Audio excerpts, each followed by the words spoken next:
છો તો પહેલા તો બધાને જય માતાજી, બાપા સીતારામ, જય દ્વારકાધીશ બધાને. તમારું બધાનું એક અમારા નવા વ્લોગની અંદર બધાનું હાર્દિક સ્વાગત છે.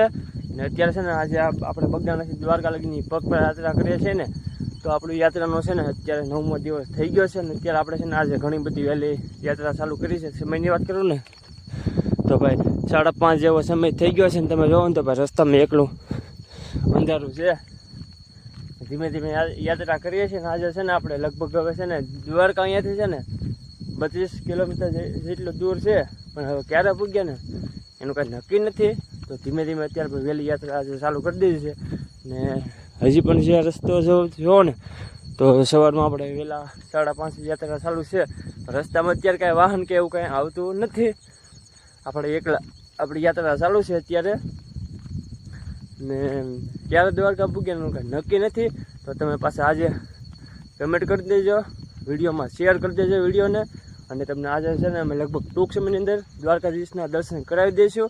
ને અમે પણ કરી લઈશું, કેમ કે હવે દ્વારકા કાંઈ લાટ બધું આગું નથી, પણ થોડુંક અમતું આગું છે. હવે 25 કિલોમીટર જેટલું છે. તો ધીમે ધીમે ક્યારે પૂગ્યાનું કંઈ નક્કી નથી, પણ આજે આખા દિવસની અંદર અમે દ્વારકા પૂગી જશું અને દર્શન કરશું અને તમને પણ દર્શન કરાવશું.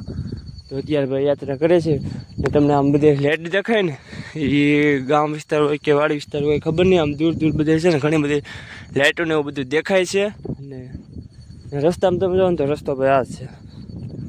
રસ્તામાં તમને કાંઈ દેખાતું નહીં હોય કે કોઈ ગાડી લઈને આવતું હોય એવી તમને અત્યારે નહીં, કેમ કે રસ્તો આમ હાઈવે જેવો છે. પણ ખબર નહીં કે આપણે જ્યાં આવીએ ને એ રસ્તે કોઈ આવતું જ નથી. એ તો જે હોય, પણ આજે આપણે દ્વારકા પૂગી જશું એ પાક્કી ખબર છે આપણને. ને ભાઈ આપણે ક્યારને યાત્રા કરતા હતા ને, તો આજે પણ પાણીની બોટલ આપણે છે ને વધારે સાથે રાખવી પડે એમ જ છે. વિસ્તાર આવો તો પાણીની બોટલ તો આપણી સાથે હોય જ છે, કેમ કે આવા રસ્તાની અંદર ક્યારેક પાણી પીવું હોય તો પીવા થાય. એટલે જો દ્વારકા જઈશું ને તમને દર્શન કરાવશું. થઈ ગયો છે ને આપણી યાત્રા ચાલુ છે. ને અત્યારે છે ને આપણે ખારાપાટની અંદર ભૂગી ગયા છે. તમે જોવો ને તો આ દેખાય એ ખારોપાટ છે. ને ચારે બાજુ છે ને એકલું પાણી ને એવું બધું ખારોપાટ છે. ને ભાઈ અત્યારે થોડોક તડકો હોય ને, એટલે એવા વિસ્તારની અંદર આપણે હાલતા હોય ને, એટલે ભાઈ ઘણો બધો ગરમીને એવું બધું થતું હોય ને, તડકો થોડોક વધારે લાગતો હોય, કેમ કે સૂર્યનો પ્રકાશ પાણીમાં પડતો હોય ને પાછો એ આપણી ઉપર પડતો હોય, તો થોડોક વધારે તડકો ને એવું બધું લાગતું હોય છે. પણ ધીમે ધીમે યાત્રા કરીએ છીએ. ને જો ભાઈ ઘણું બધું ખારાપટની અંદર અત્યારે છે ઘણું બધું પાણી છે ભાઈ, એ તમે બધા જોઈ શકો છો. ને આપણી યાત્રા ધીમે ધીમે કરીએ છીએ. હવે દ્વારકા ખાલી છે ને ખાલી 15 કિલોમીટર બાકી છે. ને તમને દર્શન કરાવી દેવાના છે આજે.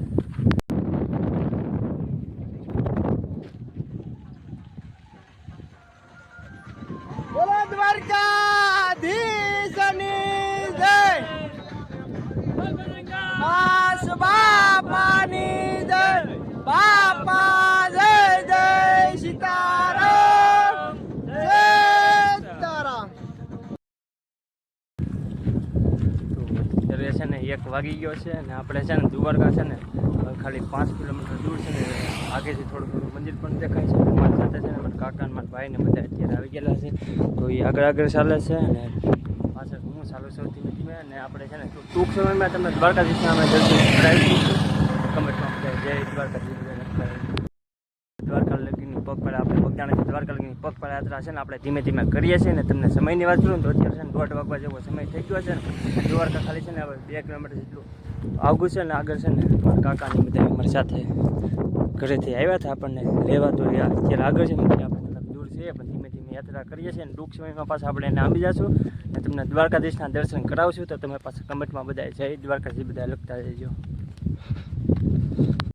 તો આપણે ધીમે ધીમે યાત્રા કરતા હતા ને તો રસ્તામાં ભાઈ ઘણું બધું પાણી ને એવું છે. તો ધીમે ધીમે પાણીને પાર કરવું પડશે, કેમ કે રસ્તામાં ભાઈ આવી ઘણી બધી મુશ્કેલ આવે. તો એનો ધીમે ધીમે સામનો કરતાં કરતાં આપણે છે ને ધીમે ધીમે યાત્રા કરીએ છીએ. ને દ્વારકા પૂગી ગયા ને તો ત્યાં તો છે ને દ્વારકાનું મંદિર બંધ હતું દ્વારકાધીશનું. તો પહેલાં તો રૂક્ષ્મણીમાના દર્શન કરવા મંદિરે વહી ગયા. તો પહેલાં તો છે ને મસ્ત મજાના ભાઈ રૂક્ષ્મણીમાના દર્શન કરી લીધા. ને પછી બેટ દ્વારકા વહી ગયા હતા. તો બેટ દ્વારકા છે ને મંદિર છે ને ફોન એલાઉડ નથી, તો એનો કાંઈ તો વિડીયો શૂટ ને એવું થાય એમ હતું નહીં. તો પછી પુલ ઉપર છે ને ઘડીક ફોટો ને એવું બધું પાડીને પછી તો છે ને નાગેશ્વરી જ્યોતિર્લિંગ હતું ને ત્યાં દર્શન કરવા જવાનું હતું. તો પહેલાં તો છે ને વહી ગયા છે. ને અહીંયા છે ને ભાઈ એક મહાદેવની મોટી મૂર્તિ છે, એ તમે બધા જોઈ શકો છો કે ભાઈ ઘણી બધી મહાદેવની મોટી ઊંચાઈ ઉપર મૂર્તિ છે.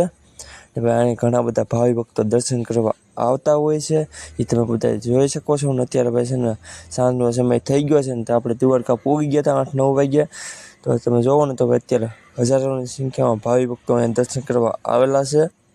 ને તમે ભાઈ છે ને અમે તો દર્શન દ્વારકાધીશના મસ્ત મજાના ભાઈ કર્યા છે. તમે પણ દ્વારકાધીશના મસ્ત મજાના દર્શન કરી લેજો, કેમ કે અહીંયા ભાઈ ફોન એલાઉડ નથી મંદિરની અંદર.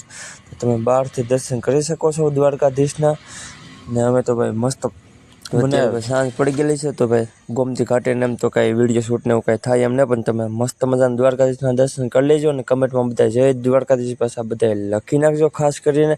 આજે આપણી યાત્રા ભાઈ મસ્ત મજાની પૂરી થઈ ગઈ છે. આપણી યાત્રામાં 9 દિવસ જેટલો ટાઈમ લાગ્યો હતો. બધાને જય દ્વારકાધીશ કમેન્ટ કરો, દ્વારકાધીશના દર્શન કરી લેજો. દ્વારકાધીશ ભાઈ હજારોની સંખ્યામાં ભાવિ ભક્તો બધા દર્શન કરવા આવતા હોય છે. તો અત્યારે ભાઈ સાંજ પડી ગઈ હતી તો અમે પણ દર્શન કર્યા છે. તમે પણ દર્શન કરો, કમેન્ટ કરો, જય દ્વારકાધીશ. દર્શન કરી લીધા અને અત્યારે છે ને ફોનનો વિડીયો શૂટ ને એવું કાંઈ થાય એમ હતું નહોતું. તમને દૂરથી બધાને દર્શન કરાવ્યા હતા. રસ્તામાં ભાઈ ઘણા બધા અમને સાથ અને સપોર્ટ આપ્યો હતો. ને તમે બધા આવીને આવી રીતે અમને સાથ અને સપોર્ટ આપતા રહેજો. ને કમેન્ટમાં બધા જય દ્વારકાધીશ બધા લખતા રહેજો. તમે બધા મસ્ત મજાના દ્વારકાધીશના દર્શન કરી લેજો. ને આવીને આવી રીતે તમે અમને સપોર્ટ આપજો. ને આપણી યાત્રા ભાઈ છે ને બગદાણાથી દ્વારકા લગીની પગપાળા યાત્રામાં છે ને આપણે 9 દિવસ જેટલો ટાઈમ લાગ્યો હતો. અને રસ્તામાં પણ ઘણા બધા લોકોએ સાથ અને સપોર્ટ આપ્યો હતો. એવી ને એવી રીતે તમે બધા આપતા રહેજો. અને બાકી તો કાંઈ નહીં ભાઈ, રસ્તામાં આપણને કોઈ મુશ્કેલી નહોતી આવી. આપણી મસ્ત મજાની યાત્રા પૂરી થઈ ગઈ છે. તો બધાને જય માતાજી, બાપા સીતારામ, જય દ્વારકાજી બધાને. ને તમને અમારી યાત્રા કેવી લાગી તમે બધા ખાસ કરીને કહી દેજો. અમારો વ્લોગ કેવો લાગ્યો એ પણ એક કહી દેજો. તો હવે પાછા નવા વ્લોગની અંદર પાછા ફરી મળશું. ત્યાં લગી બધાને જય માતાજી, બાપા સીતારામ ને બધાને જય દ્વારકાધીશ. ને લાઈક કમેન્ટ કરતા રહેજો, વિડીયોને શેર કરી દેજો. ને ભાઈ આવીને આવી રીતે તમે અમને સાથને સપોર્ટ આપજો. ભાઈ રસ્તામાં અમને છે ને કોઈ જાતની કાંઈ મુશ્કેલીનું કંઈ પડ્યું નથી. મસ્ત મજાની આપણી યાત્રા પૂરી થઈ ગઈ છે. તો બધાને સપોર્ટ કર્યો તો બધાને દિલથી બધાને થેન્ક યુ સો મચ. ને ઘણો બધો ભાઈ આભાર તમારો બધાનો. આપણી યાત્રામાં ઘણા બધા લોકો સાથ આપ્યો હતો. તો બધાને જય માતાજી, બાપા સીતારામ, જય દ્વારકાધીશ. Tata bye bye Tata. ને વિડીયોને શેર કરી દેજો. બસ હવે જઈશું ઘરે. ને